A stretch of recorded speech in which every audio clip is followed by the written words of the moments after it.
What's going on YouTube? Griffin here with Country Slicker YouTube channel, and today we're going to make a video for you guys going over 8 common failures on the Kawasaki KRX 1000. So I wanted to do this video to give you guys some insight into some of the common failures, some of the common problems, and some of the repairs that new or older Kawasaki KRX owners find themselves correcting. So hopefully this video gives you guys some insight into some of the common failure mechanisms, how to fix them or address them, as well as, if you are maybe looking to buy a new side-by-side, this is going to be specific to the Kawasaki KRX 1000. So for those of you that are shopping, or for those of you guys that are already KRX owners and want to know what is going to be coming down the road, we're going to be back right after this quick introduction, and then we can get right to it.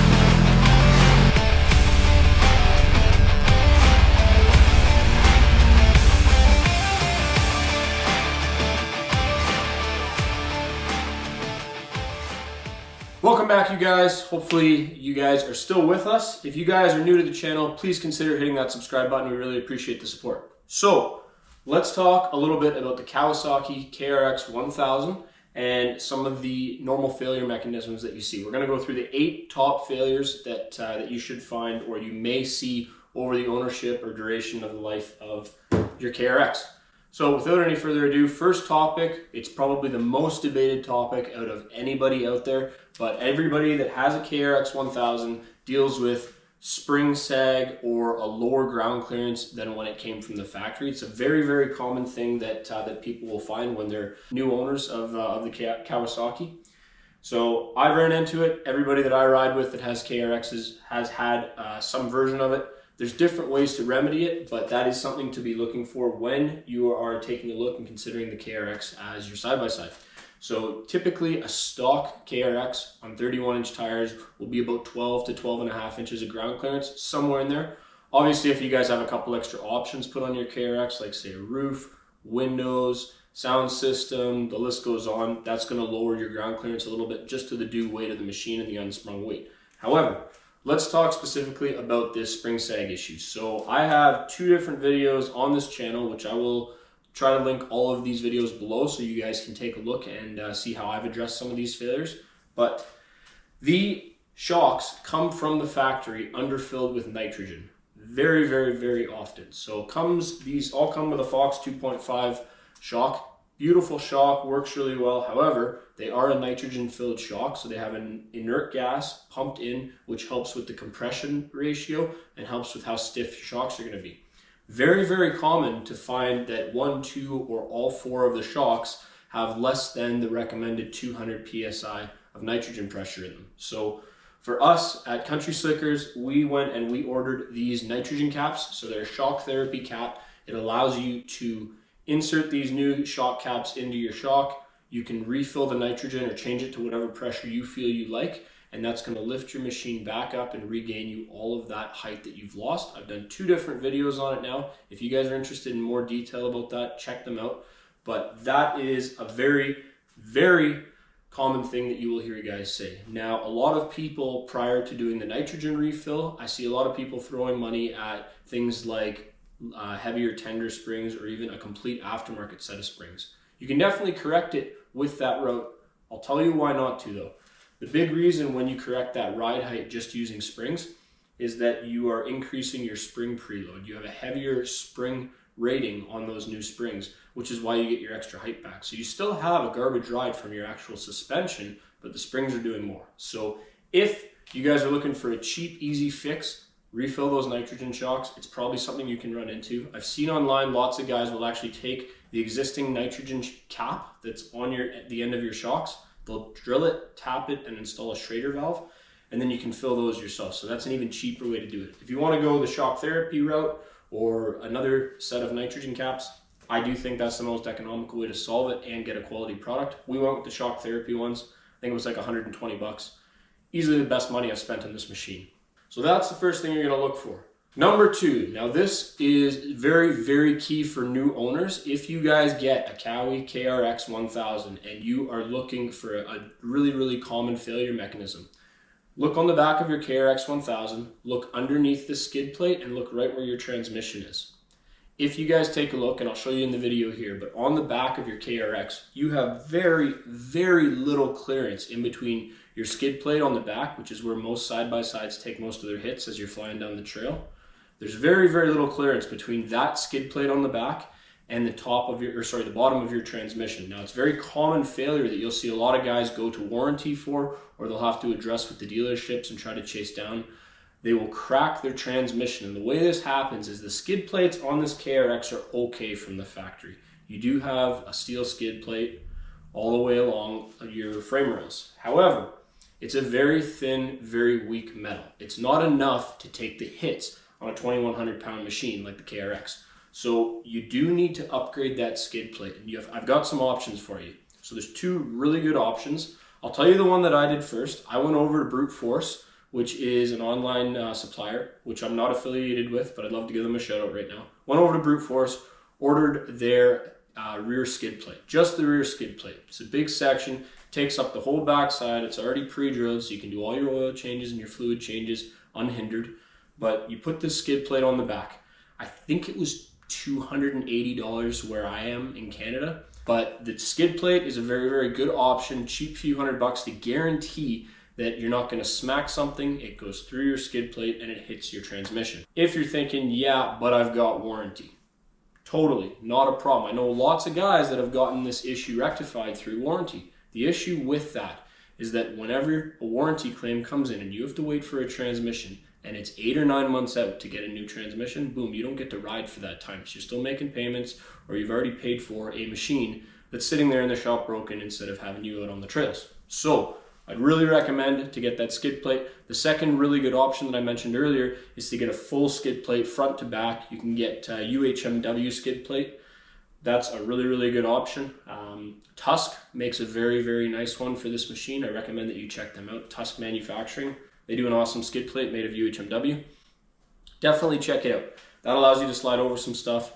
It's a little more expensive for sure, and it's also going to add more weight to your machine. So do with it what you will. But I really think it's important. And anybody that says, oh yeah, I ride my side-by-side and I'm never going to hit any rocks, I'm never going to have to worry about the underbelly, I'm sorry to say you're wrong.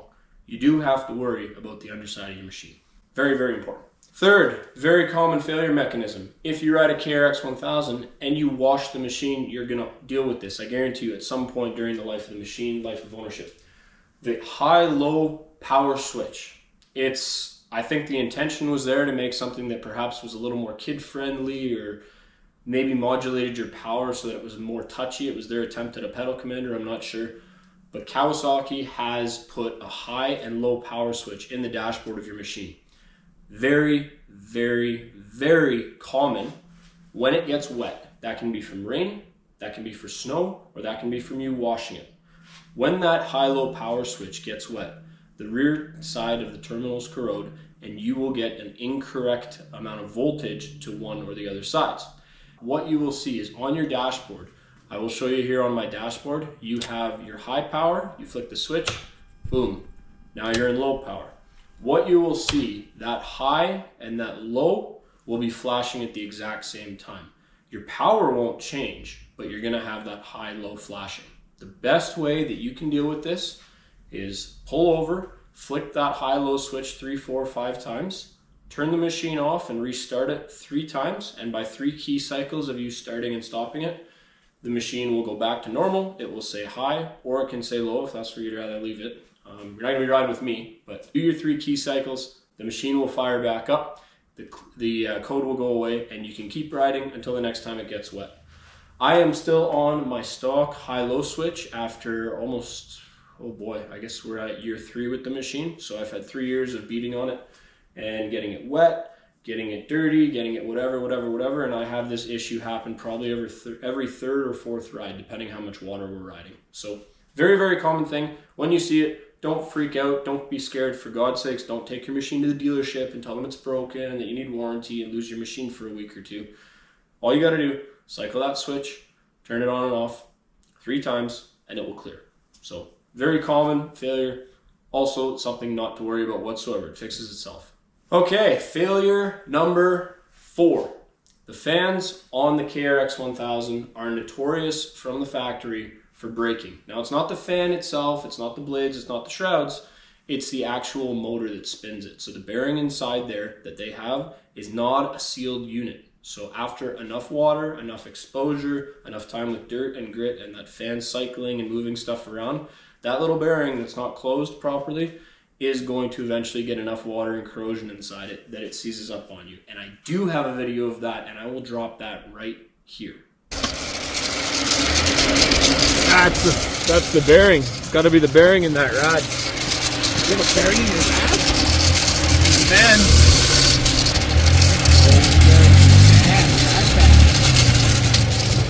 100%. So that sound developed. We were halfway through a ride. We were about, I want to say 25 kilometers from the truck, backside of McLean Creek, and this sound started out of nowhere. Pretty recognizable sound. Something's wrong, something's going on with the machine. Automatically check your temps. Yeah, temps are good. Yeah, fan's still spinning. Yeah, everything should be fine, but the issue is that bearing inside is gone.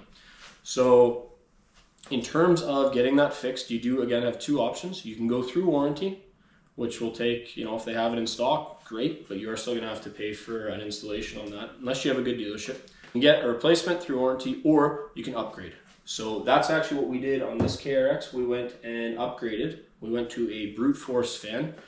They are slightly cheaper than an OEM fan. They are much better. They are a certified SPAL fan, or SPAL, however you say it. They've got a certified fan in there. It's a sealed bearing. It actually pulls a little bit more current, but it moves more air as well. So you're gonna keep your machine cooler once your fan kicks in. It will shut everything down and bring those temps down better. Very good upgrade. I also have done this myself, and I have an installation video for you on it, and I will link that below as well. If any of you guys are looking to change your fan, be sure to review that video. I know I've saved a couple guys some time with that, so check that out as well. 5th failure. So very common thing again that you'll see a lot of guys with the KRX talking about, but the tops of your door sills will start to separate over time.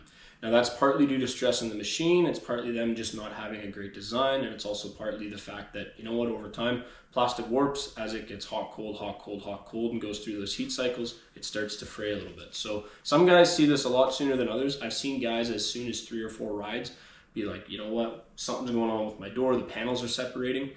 I will show you guys on my machine here. You can see along the top of my door, I have this single-sided rubberized strip. It's a weather sealing strip that I purchased off Amazon for this exact reason. I installed those about 3 months into ownership of the machine. As you guys can see, my door panels are still together. These are chewed up. You could probably scrape these off and redo them if you really cared about the aesthetic appeal, but it keeps the door together, it keeps everything solid, and it's a little bit extra cushion if you ever ride with your arm out the window, which is also a nice benefit. All right, you guys, 6th issue, clutching issues. So again, very, very heavily debated topic. You will see lots of guys on the forum dealing with this. You will see lots of guys online dealing with this, friends. Lots of people with the KRXs complain about clutch damage. So there's 2 different ways that the clutch will get damaged. You can get either a groove in your primary belt, typically is caused from riding at the same speed for a constant long time. A lot of people that ride highways and will do 80 kilometers an hour down the road or 50 miles an hour down the road for an extended period of time, you're going to get that groove in your clutch because the belt is sitting in a specific spot that doesn't move. So obviously as the belt heats up, so does the metal, and it grooves in. Sometimes you're able to save the clutch and machine it out. Other times you're going to have to go through Kawasaki and get a new one.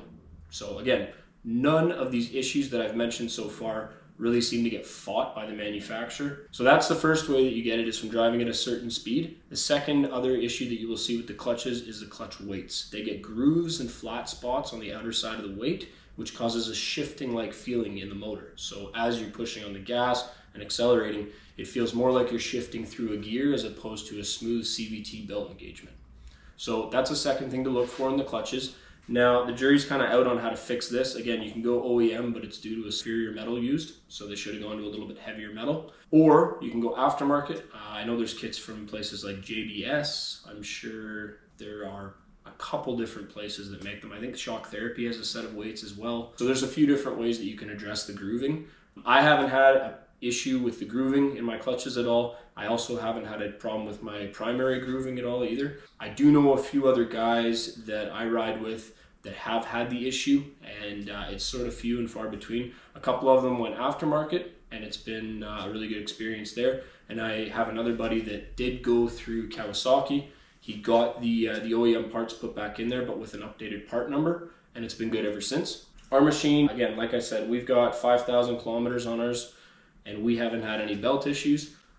Honestly, I attribute that to the riding style. We're never stopped, and we're never going slow or fast at any given time. We're always speeding up, decelerating. We don't really have much road riding. We don't do a ton of fire road driving either. We're mostly on the trails, so not a lot of constant speed there. Another really important note, and this is a good thing to check the next time you're in blowing out that clutch dust out of your belt cover. If next time you guys are in there, take a look at your clutches, and there's two clutches you'll see stamped on there. You'll either see a 77 clutch, which is typically 2023 and prior, and then you have the 83 clutch, which is the updated clutch. That's the one that did come in this unit. This is a 23 model, but we got lucky enough that we caught the 83 clutch, the newer clutches. They supposedly have stronger weights put in them and a little bit better design.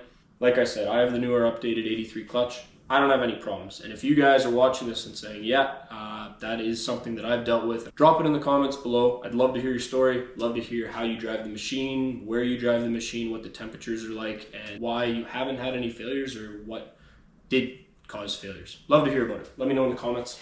But that's number 6. Okay, number 7. So I have a little bit of personal experience with this. Number 7, hard starting after the motor is warm.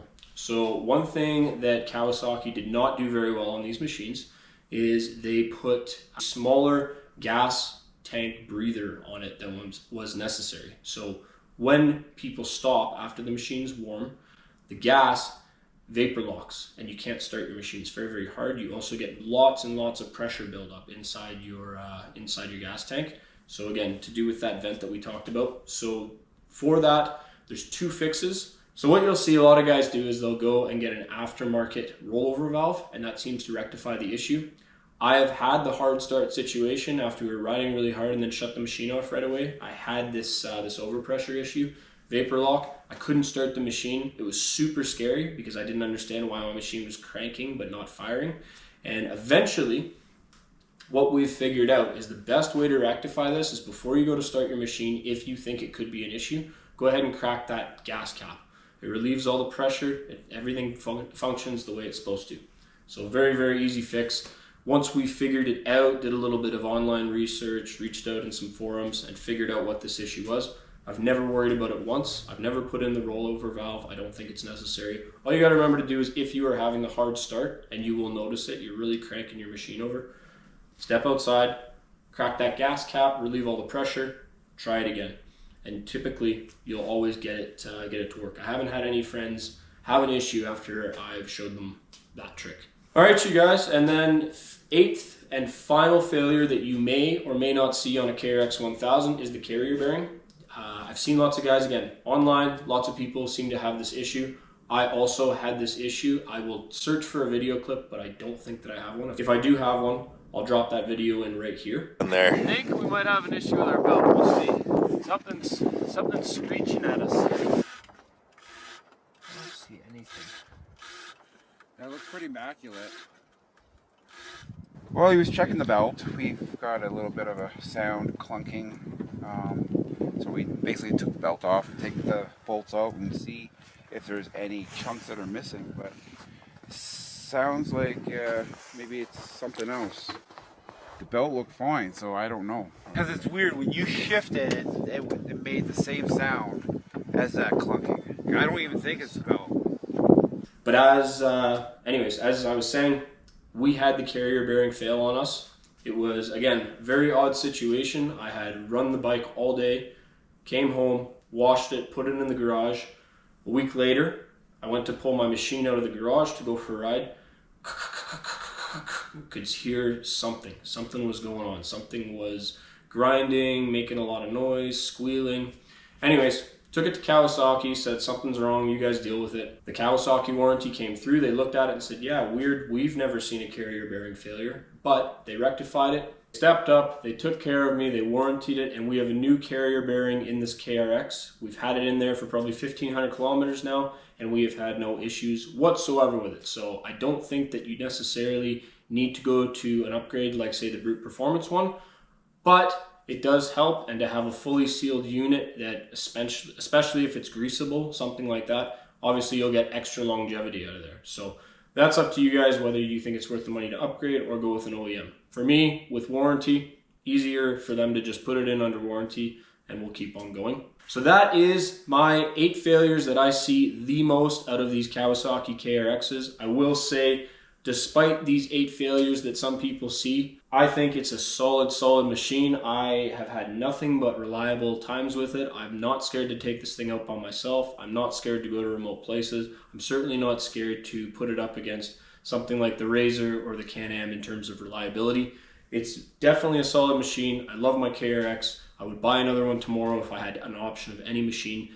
But I really like it. I think it's a worthwhile purchase. If you guys are curious about learning more about the good parts of the KRX, be sure to check out this video that I will link in the comments as well. It's our 2,000 kilometer review, as well as the 5 top things that we love about the KRX and 5 reasons to pick it. So hope you guys enjoyed this video.